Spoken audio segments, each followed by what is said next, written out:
Hello, welcome to James's pre-fight, post-fight MMA show, where we recap all the important things happening in the sport of MMA, and I, your host James, try to explain to you what's going on in the sport and make it as easy as 1, 2, 3 for you to understand. We hope you enjoy the show.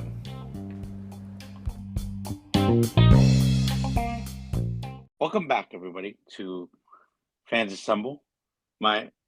Your host name is James. That is me. I am joined by my lovely co-host of the show, Michael. We're going to talk to you about the last card of the year for 2022 for the UFC. UFC Fight Night, Cannonier versus Strickland. A fight happening at the middleweight division, happening in the Apex. So it is the smaller cage, the smaller octagon. And sorry. This should be a great card. I mean, it should be high-level action. This is actually not a bad fight night card, especially for the ones that happen in Vegas. We're coming off of two pretty good cards. Last week was a pay-per-view where basically most of the fights, I think, happened via finish, except for the last two. And the card before that's Thompson versus Hall was an excellent one. So hopefully we can figure the UFC can end this year, 2022, and a pretty good ending. So. Pretty good card overall. We're going to talk about Drew Dober versus Bobby Green, the co-main event Arman Tsarukyan versus Demir Ismagulov, and then the main event between top 5 middleweights Jared Cannonier versus Sean Strickland. All should be very good fights, high-level fights, interesting action all the way through. So let's get it started, Mike. So first fight on the card, we have. Let me take out my notes. Sorry. We have Drew Dober versus Bobby Green. So two guys who have been ranked in the past, always have been kind of on the fringe of being ranked, especially Bobby Green. Both of them have been known for being kind of a little bit like gatekeepers for the young up-and-coming fighters. But this time we're going to see these two veterans go at it against each other. So Drew Dober is 25-11, 34 years old, 5'8", with a 70-inch reach. He's won the last 2 out of his 3. And then Bobby Green is 29-13. He is 36 years old. He's 5'10" with 71-inch reach. And he has won 2 of his last 3 as well, with his one loss being his most recent against Islam Makhachev, where he was coming onto the fight on short notice. Like I believe a week's notice. He just fought at MSG last year, and then he ended up fighting Islam like the week after. He ended up getting taken down very quickly in the first round and then got TKO'd on the ground. And then he ended up getting suspended so he had a USADA suspension, but he's back. I think it was like tainted supplement, so that's why he's back so quickly. Both guys known for being in fun fights. Drew Dober always known for his striking. Bobby Green, good wrestler, but mostly known for his boxing and his ability to talk trash in the octagon. Both a little bit fan favorites, so should be a good contest between the two of them. So. Mike, what did you think when we first started talking about this fight, especially with Bobby Green having this a little bit of a layoff? He's known as being somewhat active. So how do you think it's going to go? It looks like it should be a striking affair, but do you think we're missing anything when it comes to the analysis to this one? Yeah, well, I think a good reason why we covered this fight too is that I think it's an even one. Yes. As for like a lot of the fights in this card, it's a very even card filled with a lot of parity. I think the interesting thing here is when you look at the statistics, because Bobby Green is better statistically than Dober. Yes. But Absolutely. you kind of have to you can look at that and be like, okay, I think Bobby Green's gonna win this fight. Um, you know, but you have to look at the circumstances in the current moment. And like you said, Green's had his challenges and difficulties. Mm-hmm. They kind of forced him out of fighting. But I think the ultimate question for Bobby Green was whether or not he's hurt by the difficulties he's faced or he's strengthened by them. Right. Adversity can be a great tool, and like he has under his belt some interesting fights. And those are all things, you wonder, like, does pressure make diamonds or does pressure absolutely crush you? He lost in the first round to Islam. Uh, Mak- I always f up his name, but Makai. Makhachev, yes, the current Makhachev. champion. you know, and he got beat in the first round, but he hung in there in that first round at times. He hit Yeah.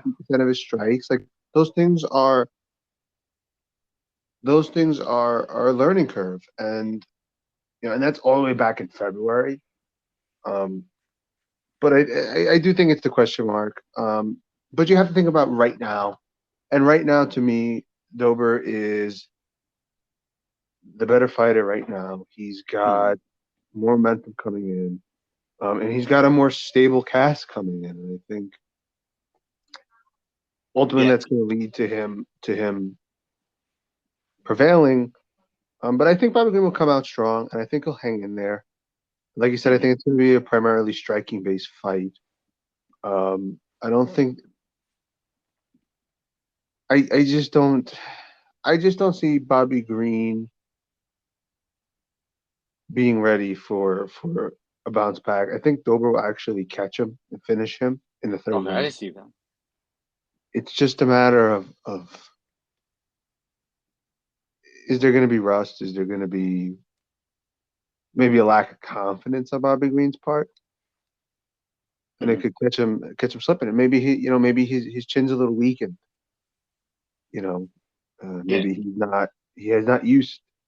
Obviously we say like, oh, fighting too soon, being active can be a detriment, like we saw with Tuivasa. But at the same time, like being out of the octagon, you might not be up to the par with the guys you're facing, and I think that's probably going to be the case. So I'm going with Dober third round. Yeah, TKO. I go back and forth with this fight. Yeah, Also, it's like, a tough card to predict. yeah, like I think you said something very, very good. Like you said that Dober is a little bit more stable. Also, I think that Dober, like, besides Bobby Green fighting Makhachev, really Dober, like, as of recently, he's like the more in prime guy. Like, all the guys he's been fighting have been like, like Brad Riddell. He's been having like these good fights where he's meant to be in the spot, right? Like he Right. earned that fight with Islam Makhachev when he fought him back in like 2020. So we know like he's still kind of like in his prime. He's still making waves. Am I saying he's going to become a champion? No. But like Bobby Green, right? He's kind of like a little bit more like it's like kind of like the twilight a little bit of his career. Like he's getting fun fights against interesting names like Ally Quinta, but we know like that fight with Islam. If it wasn't short notice, it probably would never happen. So I do think that's a interesting part of it. Uh, and then my big thing, like so I think you pointed that out, the consistency of Drew Dober's competition and his schedule. But I also think like his striking is just a little bit more well rounded. Like he has very good leg kicks, good knees. Obviously his boxing is very good, and so is Bobby Green's. It's kind of tough to tell for me who's gonna win because excuse me, because Dober, one thing, just look at that guy. Look at his jaw, man. Like he has the most. He looks like freaking Superman, and he is so hard to get hurt. And I think Bobby Green, even though his big thing is like he squares up, and then he's like, "Come on, come on, come on, hit me!" And then like he's like making the guy miss. But I just think that Drew Dober, his striking is going to be way like his kick, his ability to kick. I think is going to help him a lot in this fight. And then I think that. And then Bobby Green, we seen him. He like really loves it when guys like punch him in the face, like they try to target his face. But Dober, I feel like he's not gonna fall for that. And then like you said, even and then you add on possible rust for Green, right? A lot of his style has like a lot of him moving out of the way, shoulder rolling, like a lot of like making the guy miss by an inch. So I think that may hurt him. So I don't know if Bobby Green has been finished. It happens once in a while. It's not super common, but it has happened. I think that I think Drew Dober, the safe pick is probably Drew Dober to win this via decision, in my opinion. I like you're saying. I do think it's going to go late, and I can see Bobby Green winning this by decision as well. But I just think that Dober, he's going to have a little bit more to go off of when it comes to his technical ability. So, me and Mike are both picking Drew Dober to win this. Yeah, I just wanted to add on because you made a good point about um, Bobby Green's record. And when you really do look at it, a lot of decisions. And it's one of those things like why I feel confident that he's gonna last. Like the only time, like when he's been finished, it's usually against it's against really really good fighters. Like Yeah, you can like go back to like when he Poirier. fought Poirier years ago, Makachev, right? So like when he does get finished, it's against really really strong fighters. And he has a track record of fighting some really, interesting fights. You mentioned the Akina, Fiziev, Hmm. Clay Guida. So he Yeah, can yeah. match with some tough guys. He's a very durable guy. I think there's just a question marks about where he's at mentally and physically with this break Mhm. and everything that's transpired for him. So should be an interesting one. Exactly. So moving on to, and I think this will be interesting because I feel like me and Mike will differ at this point. Is Arman Saryukian top 15 lightweights? Arman Saryukian versus Demir Ismagulov. So Saryukian, he's coming off a very close decision loss to Matash Gamrot. And we saw Gamrot, right? He got rewarded big time with a fight with Benil Dariush in the top five. So, yeah, arguably, like, Saryukin, he's trying to make his way back to that point where he can get a fight like that. And then Damir Ismagulov, he's just been nothing but winning in the UFC. I believe winning his last five or four fights, all via decision, unanimous decision, most of them. So two guys, Ismagulov is a master of sport and military combat, which I've never seen before. And then Arman Saryukian is a master of sport in boxing and MMA. Both of them come from the eastern side of the world. Ismagulov from Kazakhstan, and then uh, Saryukian from Armenia. So Saryukian is 18-3, 26 years old, 5'7", with a 72-inch reach. Basically, he's only lost two fights in the UFC. His last one being a decision loss to Matash Gamrot, and his first fight he lost was against Islam Makhachev via decision, which was a very competitive fight. Islam definitely won the fight, but it was very competitive. And then shows how good his wrestling is. And then Demir Ismagulov is 24-1. He is 31 years old, 5'10", with a 74-inch reach. And like I said, he's undefeated in the UFC. And it should be interesting because you got Saryukian, who a lot of people have been saying, oh, he'll be a future champion. He's 26 years old. He'll learn. His striking's getting better. He's always had very good wrestling and scrambling ability. And then Ismagulov, very well rounded himself, but his game is a little bit more compact, a little bit more done with his striking, with his boxing. So I think it's an excellent fight. It's probably the fight I'm looking the most forward to on the card. So, Mike, what do you think when it comes to this co-main event between lightweights?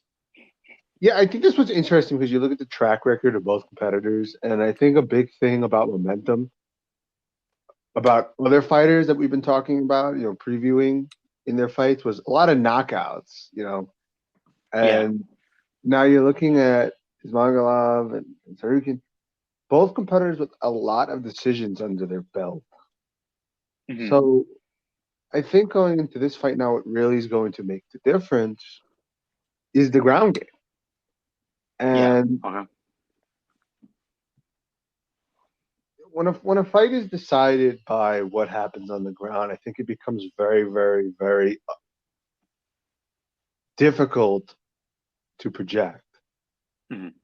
But when you break things down, you look at it, right? And obviously Sarukian has had a better level of competition, um, just by fighting Gaman alone and taking him deep into a fight. Yeah. Same thing with him and the current champ. Yeah. Right. It says a lot about him. But I do find the one interesting thing to make case for Ismagulov is, statistically speaking, he is widely better at defense, takedown Yeah. defense. And that's one of those things I think, in a tight, narrow fight could be all the difference. And avoiding getting taken down could be all the difference. And I think going into this one, Sarukin is the favorite. And, I Yep. was saying to someone else earlier today, talking about different sport, how important pedigree is. So always going into the, like, where you come from, who you faced in the past, what you won in the past is always more important. It's always Hmm. very often to be the deciding factor. Going into this one, something tells me Ismagulov is going to really do a great job. And I think he's going to keep himself up. And I think he's going to end up winning the fight. He can out by decision. Oh man, you and I. So I'll say it. You and I have picked the same person. I thought for sure you were gonna pick Saryukin. I'm actually yeah. I'm going Ismagulov. A lot of people I know are picking Saryukin because of his on paper, like you said, uh, Ismagulov known has good takedown defense. Of course that could be tested again, right? Because he hasn't fought this level of wrestler. And of course Saryukin, he is known, like you said, right? He had the fight with Gamra and the fight with Makachev, where there's a lot of wrestling. He shows great amount of wrestling ability. But I think that Ismagulov, he's gonna I think the thing between the two of them is Ismagulov's game is a little bit more concise. Like it's a little bit more compact. Like he's very well rounded. Don't get me started, but people associate Saryuki because he's willing to do more. But Ismagulov, I think like he has such a good system going on with his fighting style. Like he's very quick, he's in and out very fast. He does a good job of like he does an excellent job of like always setting guys up with his striking. And then like you said, his grappling isn't bad itself, so he could take care of it in that area. So I think there's and then Arman Saryukin, like his boxing's always been not bad. Like it's okay. Like he's a respectable hitter, but he's never have been like, oh wow, his boxing's very good, or and then his kickboxing's getting better, but it hasn't been that spectacular. And then plus Ismagulov, I've been noticing that he does a fantastic job of he makes adjustments in the fight. I think that could be huge in this one, especially like you said, like Saryukin, he has the ability to throw tricks in the bag, right? And yeah, I think Ismagulov is going to be very good at stopping avoiding those adjustments that Saryukin is going to make. And I think Saryukin may have trouble keeping up with the adjustments Ismagulov is going to make. So that's why I'm also leaning towards Demir Ismagulov. A very close fight, like you said. I think no matter what, it'll probably go to decision. Ismagulov's never been finished. Saryukin has not bad finishing abilities. And then I think Saryukin, he's going to be very tough to finish, especially in a 3-round fight where you can't use the gas tank against them. So I am also going to pick Demir Ismagulov via decision. So very close fight though. Like you said, right? It's the well-rounded guy in Saryukin versus the more concise guy in Ismagulov. So it should be very, very good. So moving on to the main event, we have Jared Cannonier versus Sean Strickland. Extremely, extremely close fight according to the odds. Cannonier is a minus 105, and then Sean Strickland is a minus 115 in some spots. We have, let me get out. Jared Cannonier is both top fives. Jared Cannonier is 15-6, 38 years old, 5'11 with a 77-inch reach. He's basically on a two. He was coming off of 2 wins before his title fight loss against Israel Adesanya, and then Sean Strickland is 25-4, 31 years old, 6'1 for 76-inch reach, and his last fight he just got absolutely decimated by Alex Pereira, the current champion, and then he was coming off a pretty big win streak. Not the best opponents like they're Uriah Hall, Jack Hermanson, Brendan Allen. These guys are okay. A certain level of striker, in my opinion. Cannonier, some would say better strength schedule against Derek Brunson and Kelvin Gastelum, things like that. And a lot of people were very surprised game plan to fight Pereira, which was just do the stuff he normally does, which is walk forward and throw a lot of volume. So it'll be intriguing to see where he goes this fight, right? Another striker in Cannonier. Not the power of Pereira, but I do think he has very good ability. So it should be a good one. Very close on paper. And remember, it's in the smaller cage, so it's in 5 rounds, especially. So, Mike, what do you think when it comes to the Killer Gorilla versus the always controversial Sean Strickland? Yeah. It's one of those things where, I wonder about Strickland because he's coming off. Obviously this fight was supposed to happen earlier. We ended up Yeah. not being able to happen. Sean Strickland had, I believe, infection on his hand, Yeah, on his hand. Yeah. and that was only 2 months ago, really.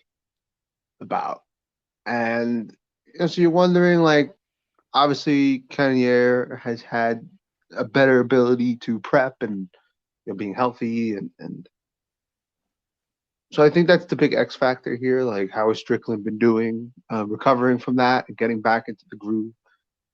And for both these competitors, like the mental edge of having a fight not take place, and then, sometimes we see fights get Mhm. canceled and never be made up. Sometimes they take a long time to reformulate, but this one's happening very fairly quickly after it was canceled. And I think that creates a mental X factor for both of the competitors, how they deal with that, because obviously we know what really goes into prepping for these fights and all the work and that goes on Mhm. behind the scenes. So to get stopped in your tracks and And then have restart to again. restart right into the same person, the same prep, same strategy, throw in a health issue for Strickland, it complicates it and creates a challenging picture. Now, the also the interesting factor too was the fact that you know Cannonier has a track record here of and this was back in July, taking Izzy the distance, Mhm. going the distance with Izzy, and you know that's I know he came under a lot of people were critical of some of his strategic game plan to those fights, that he was playing for decisions, but I don't think that takes anything away from Cannonier at all. Very impressive performance. Yeah, he was able to adjust in that fight a lot. Yeah, I think he surprised a lot of people by that night. And, that was a card where both of those fighters were on together, Strickland and Yeah, Cannonier, that's um, true. I didn't realize that. Yeah. both in defeat. Um, Obviously Strickland's loss was much more of disheartening, Devastating. Yeah. whereas, Cannonier's you can always point to and say it was a moral victory anytime you go 5 rounds with the champion. Although at the end of the day, defeat doesn't put the same check in your wallet and the belt around your waist. But in an even fight, mentality, and that's why I talk about these things, mental state and all that is really key. Mhm. How do you just create a slight edge over your opponent, find mistake and capitalize on it? And I think this is a tricky one. I think also being in the octagon, the smaller octagon and the apex and going the 5 rounds, I think it's going to open up the ability for a finish. Like, if Yeah. this was a fight on a pay-per-view in the large octagon and both, there was a lot more pressure on it. I mean, of course, there's pressure because they're the main event, but it's not the same as fighting Izzy on in a pay-per-view main event or fighting Alex Pereira, Yeah. Like these are in a two guys pay-per-view. come off of losses, so Yeah, so yeah, like and there is pressure, right? They both really, really need it, obviously, because these are two guys that are trying to be, top dogs, mhm. in the middleweight division. And now that there was, a title change too, things kind of become fresh. Mhm. And obviously Pereira ended up going on to be champion, so that's difficult for Strickland. But um, Yeah, it takes the pressure off a little bit. Like they're not as compact this division, right? yeah, exactly. And now, like, when one domino falls, in the chain reaction, who knows what can happen. So both these fighters, it's really important. And I think this is one where you just have to, you have to look at the very, very fine details of the fighters. And I think an interesting thing, like going back to the fight with Izzy, like he was, he outstriked him significantly. Although in, less attempts, the percentage was higher of landed significant strikes. So if Jared can be that efficient in this one, Yeah. the accuracy. I think he could land the big one, especially if both guys are really trying to go for the finish. And Yeah. I can see Jared potentially landing a big combination and getting the win in this one. I think this is just as easily could go to decision. I think all these fights, all the ones we've talked about, Yeah, could easily all go to decision. well, I think they're all on the table to go the distance. Um, and that's one thing too, because if you think about it, right? Like Strickland got finished in the first round by Pereira, and obviously Pereira also finished the champion. Um, so what does that say about you know, obviously, Izzy might not have been as aggressive as some spectators would have liked, but Hmm. it is an interesting point. Like, what does that say about the durability of Cannonier? Is he in a position, Strickland, and I know this was about 5 months ago, but especially given that Strickland had to deal with the infection and missed some time, and obviously had some setbacks. Strickland might be weaker going into this fight, and I think physically weaker, and I think that's something too that could lead to a finish a differential. And I think I'm leaving it on the table. And I think this fight would be awesome if it ended. Yeah, Um, that would be like a in a big finish. drama, right? Right, Sean exactly. And I Strickland think it getting would set. finished. It would be a perfect setup for the winner of the fight with finish, a big one, to go on and Yeah, move back you up into catch the picture. exactly. You catch the momentum you had, and even more so, probably. Yeah, you don't want to Uh, in this kind of fight. You don't want to leave anything on the table, question marks, because that was a big problem with the pay-per-view that just occurred. It was like the whole, I knew you wanted to bring that up. it's like there's big, you want to win decisively. Like you don't want it to be down to Little controversy. You don't things. want it to be Yeah, down to one judge. You want it to be clear. If you want to become a champion, if you want to become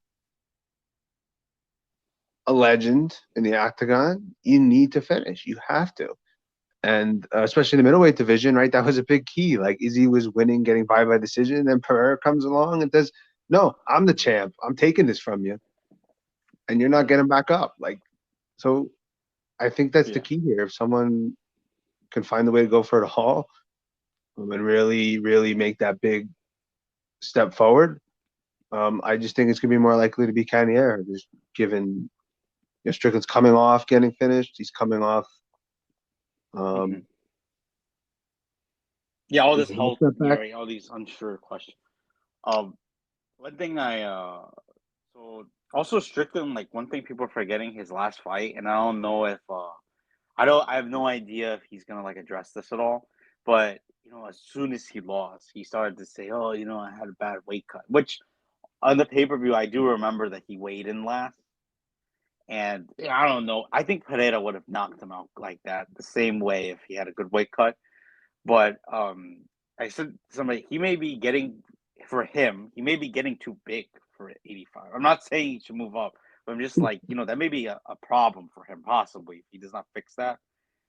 And I think Cannonier, I'm not saying like, oh, he's as good as Pereira, but he has like the abilities to do like similar things, like the leaping left hook.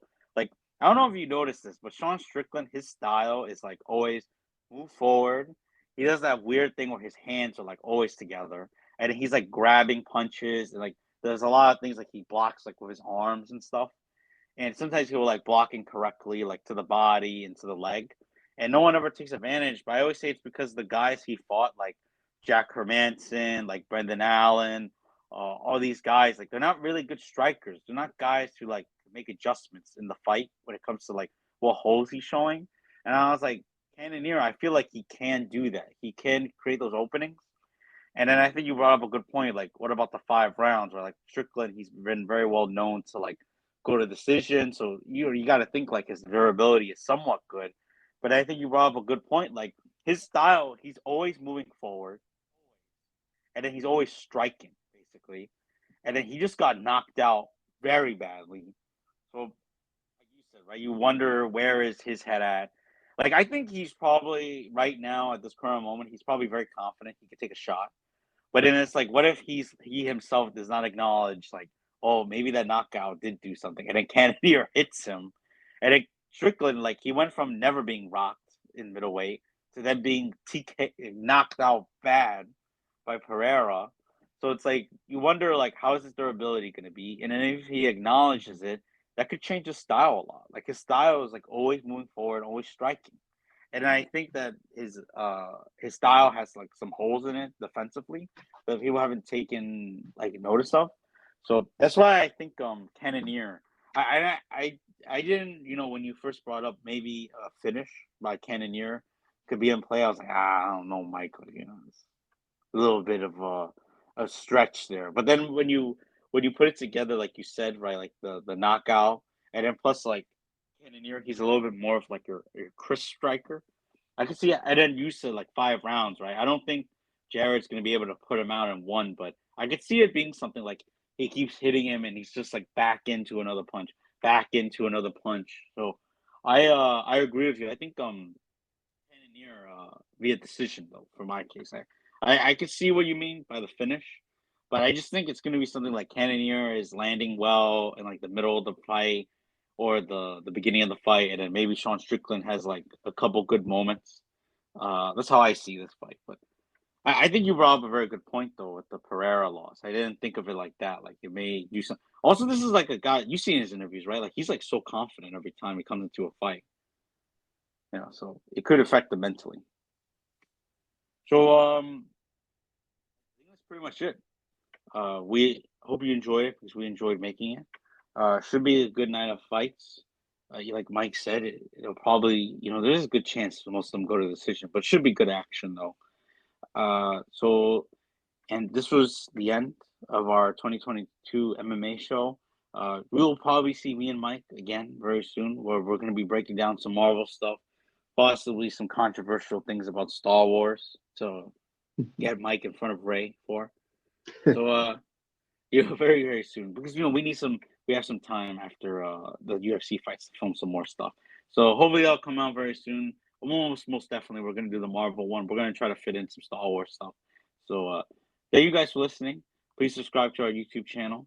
Please subscribe to our podcasting platforms as well. It really helps us out to get a better product going. And thank you, and see you all next time. Bye.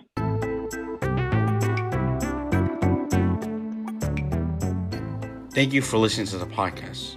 If you like what you were listening to, please subscribe to Fans Assemble. And if you can, please give us a rating. Do it for the audio world. They need you.